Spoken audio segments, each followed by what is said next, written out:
இருக்கிறவன் என்ன சாதிச்சான்? டாஸ்மாக் கடையில காலையில போய் குடிக்கிறான். பாக்குற பெண்ணை எல்லாம் ஒரு போக பொருள் 6 வயசு பிள்ளையும் 2 வயசு பிள்ளையும் கற்பழித்து கொள்றான், வன்புணர்வு செய்து கொள்றான். அவனுக்கு கண்ணு இருந்தாருன்னா இல்லைன்னு. இப்ப இதெல்லாம் பாக்குற பொருளை எல்லாம் திருடணும்னு நினைக்கிறான்.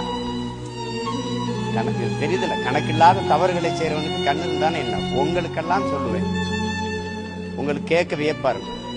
இந்த துணைக்கண்டத்தில் எத்தனை சாலை விபத்துகள் நடக்கிறது என் உடன் பிறந்தார்களே, பேரன்பு மிக்க பெரியோர்களே.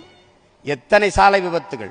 ஒரே ஒருவராவது, பார்வையற்ற ஒருவர், பார்க்கும் திறனற்ற ஒருவர் சாலை விபத்தில் மரணித்தார் என்ற செய்தியை நீங்கள் யாராவது ஒருவர் படித்ததுண்டா, பார்த்ததுண்டா? இல்லை.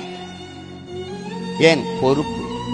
பார்வை இருக்கிற நீ தான் இப்படி வண்டியை ஓட்டி அப்படி ஓட்டி குறுக்க போய் விழுந்து சாவ.